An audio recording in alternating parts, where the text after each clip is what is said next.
अनमोल मोती कार्यक्रम में आपका स्वागत है। ओम शांति। गीता के भगवान ने काम, क्रोध, लोभ को नरक के द्वार कहा है। अब इसमें मनुष्य काम और क्रोध के लिए तो समझता है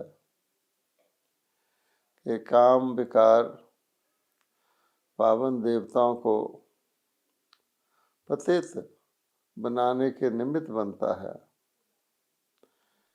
काम विकार आत्मा की काया कला को चट कर देता है। काम विकार को ही वास्तव में चरित्रहीनता कहा गया है, और जब चरित्र चला जाता है तो सब कुछ खो देते हैं। क्रोध भी प्रत्यक्ष ही है। जब भी कोई व्यक्ति क्रोध करता है तो वो महसूस करता है कि गलत कर रहा है, आपे से बाहर हो जाता है। वो क्या बोल रहा है, क्या कह रहा है, समझ नहीं पाता है। और भगवत गीता में कहा गया है कि काम महाशत्रु है, अक्रोध से बुद्धि का नाश हो जाता है। बुद्धि ठीक तरह काम नहीं करती, जिससे सर्व नाश हो जाता है। वास्तव में कामेश क्रोधेश कहा गया है कि काम की वासना पूरी ना होने के कारण ही वास्तव में मनुष्यों को क्रोध आता है। क्रोध से तो हर व्यक्ति अनुभव करता है कि कितना नुकसान होता है। हर व्यक्ति क्रोध के बाद पश्चाताप भी करता है, और आप देखेंगे क्रोध करने के बाद व्यक्ति ठंडे पानी का गिलास मांगता है। लेकिन ये जो तीसरा विकार है लोभ, ये अति धोखेबाज है, क्योंकि लोभ बहुत आकर्षक प्रतीत होता है। ये एक प्रकार का मीठा जहर है। मनुष्य ऐसा समझते हैं कि लोभ से मेरा लाभ हो जाएगा, और लोभ ऐसे अच्छे रूप से ऐसा अच्छा रूप धारण करके आता है कि जैसे कि आपका फायदा करवा रहा हो। और इसी कारण बड़े बड़े ज्ञानी ध्यानी भी लोभ के जाल में फंस जाते हैं। पर भगवान ने कहा है कि लोभ वास्तव में काम और क्रोध के साथ एक बहुत बड़ा नरक का द्वार है, जिसका प्रवेश तो बड़ा आकर्षक लगता है, लेकिन अंदर जाने से व्यक्ति एक प्रकार से नरक के जीवन में, नरक की दुनिया में चला जाता है। लोभ के बारे में कई किस्से कहानियाँ प्रसिद्ध हैं, समझाने के लिए कि लोभ कितना हानिकारक है। एक कहानी आमतौर पे सबने सुनी है कि एक व्यक्ति था, उसको कहा गया, बहुत वो भक्ति करता था, भगवान से वरदान मांगता था। देवता खुश हो गए और उन्होंने कहा ठीक है। एक खाली ग्राउंड में ले गए और कहा कि यहाँ से तुम दौड़ना शुरू करो।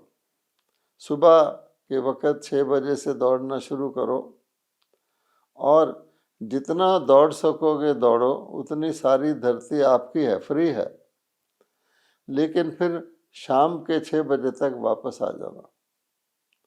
वह व्यक्ति बहुत प्रसन्न हो गया कि मेरे को तो भक्ति का फल वरदान के रूप में मिल गया, लेकिन लोभ का विकार उसके अंदर रहा। नतीजा क्या हुआ, उसने खुशी खुशी दौड़ना शुरू किया।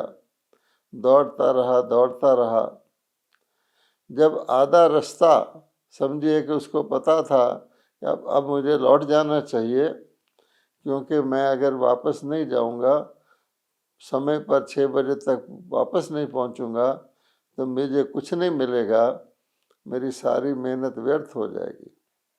लेकिन ऐन उसी समय लोभ ने उसको अपने कब्जे में ले लिया और वो सोचने लगा, थोड़ा सा और दौड़ लूं, मैं वापसी पर तेज़ दौड़ लूँगा और ज़्यादा ज़मीन मेरे पास आ जाए।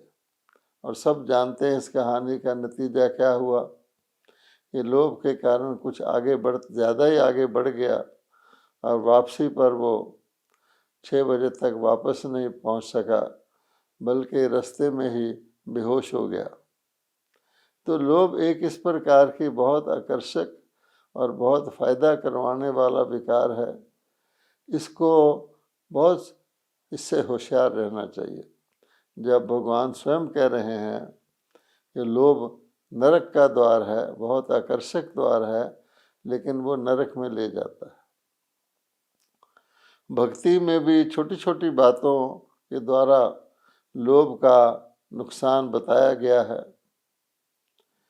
किसी ने कहा है कि माखी गुड़ में पड़ रही, पंख लो लिपटाए, माखी गुड़ में पड़ गई, पंख लो लिपटाए, हाथ मले और सिर धुने, लालच बुरी बुलाए। माखी लेटी हुई अपने हाथ पैर चला रही है, लेकिन अब उसके पर गुड़ के अंदर फंस गए हैं। एक छोटी सी बात है ये। इसी प्रकार से लोभ बहुत धोखेबाज भी है। व्यक्ति की समझ में नहीं आता कि वो लोभ के जाल में कैसे फंस जाता है। एक और उदाहरण है कि आजकल के ज़माने में सभी लोग हेल्थ कॉन्शियस हो गए हैं, यानी वो अपने स्वास्थ्य का बहुत ध्यान रखते हैं। आज यही कहा जाता है, जितना तुम्हारा स्वास्थ्य अच्छा होगा उतना तुम निरोगी भी रहोगे, लंबी आयु जियोगे। तो आज सभी लोग हेल्थ कॉन्शियस हो गए हैं। वो अपने खान पान का इत्यादि इत्यादि का बहुत परहेज रखते हैं। आज के युग में अगर किसी को कहा जाए कि तेरे शरीर का वेट 4 गुना कर देते हैं, मान लीजिए कोई देवता आके कहता है कि तुम तो बड़े दुबले पतले लग रहे हो, मैं तुम्हारे शरीर का वजन 4 गुना कर देता हूँ, तो शायद ही कोई व्यक्ति आज के ज़माने में अपने वजन को 4 गुना कराएगा। वो तो ये कहेगा कि थोड़ा सा मेरा वजन और घटा दीजिए।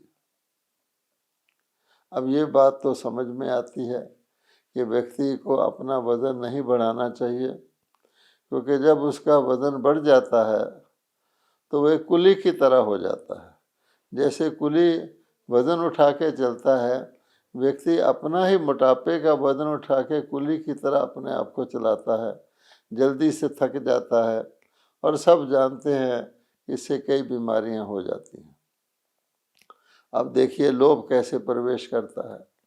अगर इसी प्रकार से किसी भी व्यक्ति को आज कहा जाए कि तेरा धन 4 गुना कर देते हैं, कोई देवता आके कहे हम आपसे बहुत प्रसन्न हैं, तेरा धन 4 गुना कर देते हैं, तो हर व्यक्ति हंसते हंसते अपने धन को 4 गुना करवाने के लिए फौरन तैयार हो जाएगा। अब जैसे शरीर का वजन है, बोझ है, इसी प्रकार से पर्याप्त मात्रा से कहीं ज़्यादा धन मन बुद्धि के ऊपर बोझ बन जाता है। सब जानते हैं कि मन और बुद्धि का बोझ अगर पड़ जाता है तो व्यक्ति के जीवन का हाल क्या होता है। वो हल्कापन, वो खुशी महसूस करने की बजाय वो चिंताग्रस्त हो जाता है। जितने भी लोगों के पास ज़्यादा धन आजकल है, आप देखेंगे उसको वो छुपाते फिरते हैं, इनकम टैक्स से छुपाते हैं, सरकार से छुपाते हैं, अपने रिश्तेदारों से छुपाते हैं, अपने नौकरों से छुपाते हैं। अर्थात वो धन काम तो 4 गुना धन क्या आएगा, लेकिन वो एक व्यक्ति के लिए जैसे फिक्र का कारण बन जाता है। कोई बादशाह भी हो, अगर उसको फिक्र लगा हुआ है तो फिक्रमंद बादशाह से तो बेफिक्र फकीर अच्छा होता है। इसलिए इस प्रकार से लोभ बहुत चतुराई से व्यक्ति को काबू कर लेता है।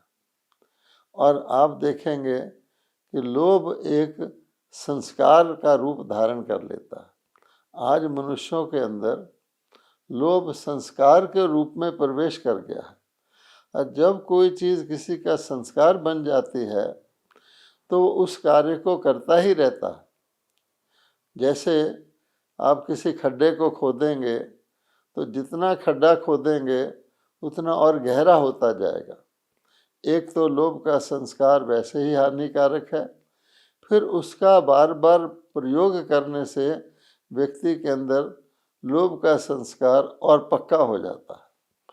परिणाम स्वरूप उसके पास पर्याप्त मात्रा से भी अगर अधिक धन आदि है, फिर भी क्योंकि उसका संस्कार बन जाता है तो वह आवश्यकता ना होने पर भी लोभ करता रहता है और धन आदि का एकत्रण करता रहता है। वो एकत्रण करने में ही लग जाता है और ये भी नहीं सोचता कि क्या उसका वो कुछ सदुपयोग या प्रयोग कर भी रहा है, क्योंकि उसका वो संस्कार बन जाता है। तो संग्रह करते करते व्यक्ति संग्रह करने में लग जाता है। और हम जानते हैं कि आज के ज़माने में अगर आप इस प्रकार से किसी प्रकार से धन का ही संग्रह करेंगे उदाहरण के तौर पर, तो आप कितने लोगों का हक छीनेंगे, कितने लोगों के साथ अन्याय करेंगे, तभी आप धन का संग्रह कर पाएंगे। किंतु अब जब संस्कार बन गया लोभ का, तो व्यक्ति उसके बगैर रह ही नहीं सकता। हम जानते हैं अब से कुछ एक युग पहले, जिसको हम रजोगुण का द्वापर युग कहते हैं, जब बुद्धि कुछ ठीक थी, इतनी तमोगुणी नहीं थी कलयुगी बुद्धि, जिसको हम भ्रष्ट बुद्धि कहते हैं, विपरीत बुद्धि कहते हैं, जिस बुद्धि के कारण जो होता है वो नहीं दिखता और जो ना होता वो दिखता है। दुर्योधन की कहानी प्रसिद्ध है कि वो जहाँ पानी था वहाँ पानी नहीं समझा, जहाँ पानी नहीं था वहाँ पानी समझा। वो तो साफ ही कहता है, मुझे पता है कि ठीक क्या है, लेकिन मेरी ठीक की वृत्ति ही नहीं है। इस प्रकार से उस वक़्त लोग कहा करते थे, भगवान से प्रार्थना करते थे, साईं इतना दीजिए जा में कुटुंब समाए, मैं भी भूखा ना रहूं साध ना भूखा जाए। पर्याप्त मात्रा में ही लोग धन की परमात्मा से प्रार्थना किया करते थे। लेकिन अब लोभी का क्या कहना है। अब लोभ व्यक्ति को पहली बात स्वार्थी बना देता है। और जब कोई व्यक्ति स्वार्थी बन जाता है, अपने स्वार्थ को सिद्ध करने का ही उसको ख्याल रहता है, तो फिर वो अपने रिश्तेदार को, अपने बेटे भाई को भी नहीं बख्शता है। और लोभ कभी कभी व्यक्ति को, लोभ की जब प्राप्ति नहीं होती, सिद्धि नहीं होती, तो दुख का भी कारण बनता है। कहते हैं एक गलीचे बेचने वाले की दुकान थी और वहाँ पर एक माता प्रवेश करती है और उसको कहती है दुकानदार को, ये ऊपर वाला गलीचा दिखाओ। उसके मन में बहुत खुशियाँ फूटती हैं, अगर ये माता ये गलीचा ले लेगी तो मुझे 20,000 रुपये का फ़ायदा होगा।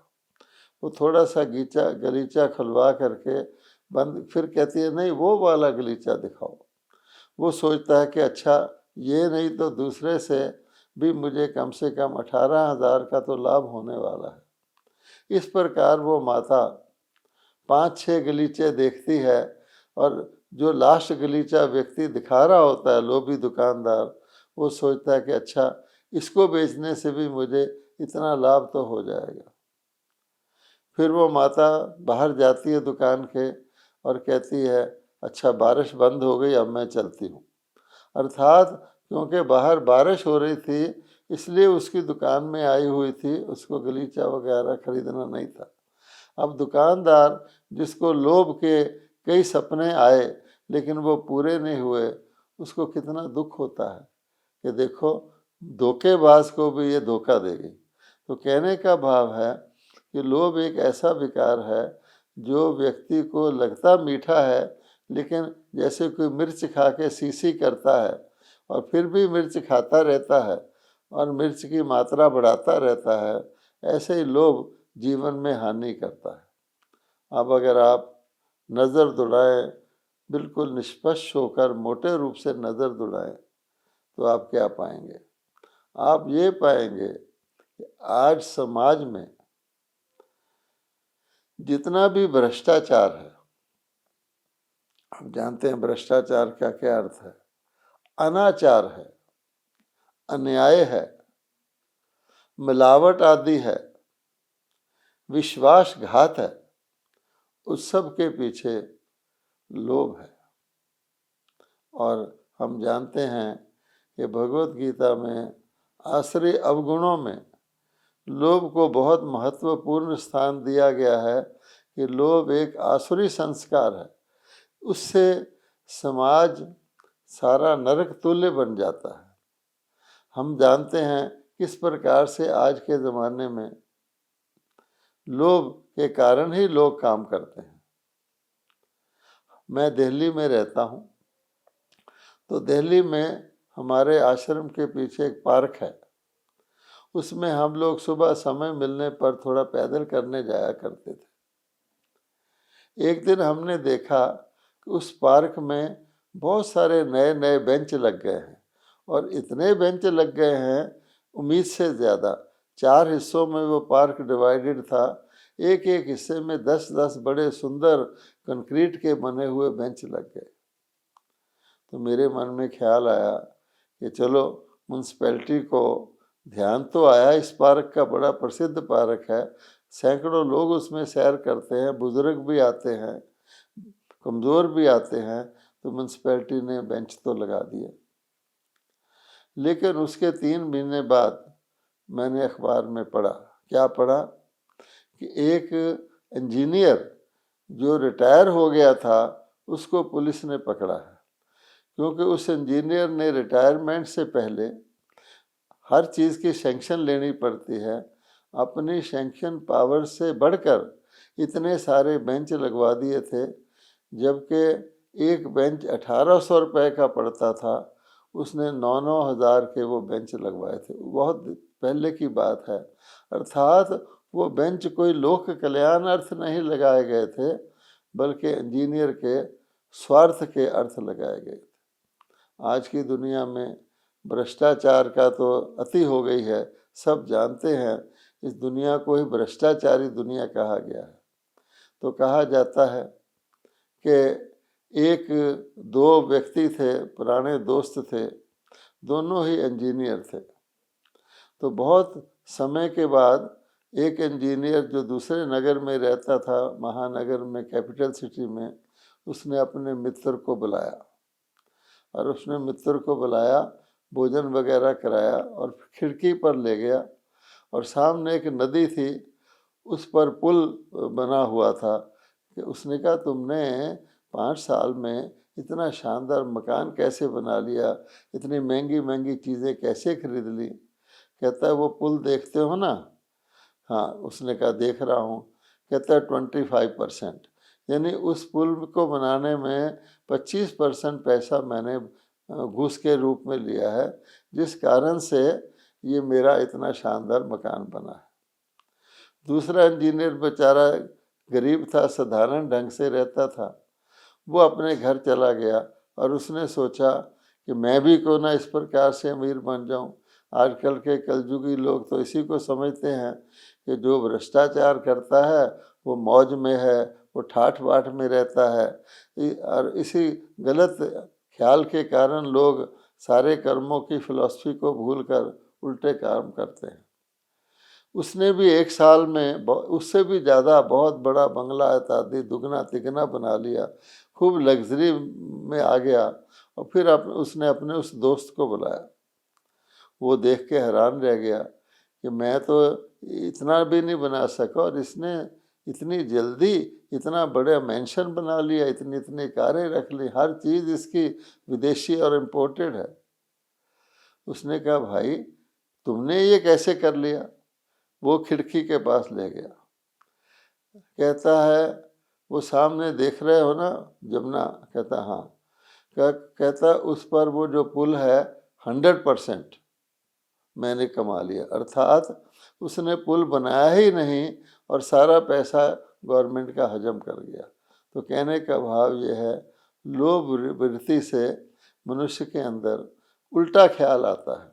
वास्तव में भगवान के महावाक्य हैं कि देने वाला देने से सौभाग्य बनता है। आप किसी को आशीर्वाद देते हैं, किसी को कुछ सहयोग देते हैं, किसी को भी मदद करते हैं, आपको कितनी खुशी होती है। अब किसी से आप लेते हैं तो आपको कितना बोझ होता है। अगर आपके पास 500 का नोट है और 500 का नोट आप किसी को दे रहे हैं किसी अच्छे शुभ भाव से, तो आपको कितनी खुशी होती है और आपका हाथ ऊपर होता है, लेने वाले का हाथ नीचे होता है। लेकिन अगर आप 5,000 रुपया भी किसी से ले रहे हैं तो आपका हाथ नीचे हो गया, अर्थात व्यक्ति नीचा हो जाता है। हमेशा हम देखते हैं भगवान को भी दाता कहते हैं, देवी देवताओं को भी देने वाला कहते हैं। जितने प्रकृति के हमारे नक्षत्र हैं हर एक को हम देवता कहते हैं। सूर्य देवता, चंद्र देवता, जल देवता, वायु देवता, पृथ्वी देवता, क्योंकि ये सारे के सारे देने वाले हैं। फलों भारत में तो प्रसिद्ध है कि जो नदी है अपना जल नहीं पीती, पेड़ अपना फल नहीं खाते, हर एक देता है और देने के एवज में उसको आपे ही मिलता है। पहला काम सेवा भाव होता है, उसके एवज में हर व्यक्ति को उसका रिटर्न मिलता है। लेकिन जब व्यक्ति लेवता बन जाए, जैसे आज के युग में लोभ के कारण सभी लेवता बन गए हैं, तो देवता कौन रहा? आज व्यक्ति एक दूसरे को ठग रहा है। कपड़े की दुकान वाला जब उसके पास कोई ग्राहक आता है डॉक्टर, तो उसको डबल रेट पे कपड़ा बेच देता है। जब डॉक्टर के पास कपड़े की दुकान वाला जाता है, डॉक्टर उसको डबल फीस ले लेता है। तो एक दूसरे को ठग रहे हैं, अर्थात सभी देखा जाए तो सच्ची खुशी से, सच्चे आनंद से, सच्ची संतुष्टि से कंगाल और मोहताज हैं और सब कुछ नकली हो गया है। आप देखेंगे कि हर चीज़ नकली हो गई है, खुशी भी नकली, संबंध भी नकली, हंसी भी नकली, फूल तो आजकल नकली है ही नहीं, है ही। तो मनुष्य का सारा जीवन नकली हो गया है। और आज आप देखेंगे किसी से भी कोई व्यवहार करता है तो पहले पूछता है तेरी 2 नंबर की कमाई कितनी है। अब 2 नंबर की कमाई का मतलब क्या होता है कि चोरी से की हुई कमाई। तो आप जानते हैं कि आज सारी दुनिया के अंदर कोई कितना भी कुछ कर ले, लोग 2 नंबर की कमाई के बगैर जी ही नहीं पाते हैं। तो ऐसी लोभ की दुनिया को फिर नरक का द्वार कहा गया है। मनुष्य जायज़ नाजायज़ तरीके से धन उपार्जन करते हैं, कितने लोगों का हक छीनते हैं, कितनों के साथ अन्याय करते हैं।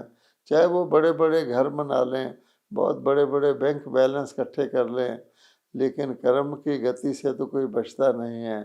आज के समाज में आप देखेंगे, पहली बात, एक भी व्यक्ति चाहे वो अरबपति खरबपति हो जाए, वो सुखी नहीं है।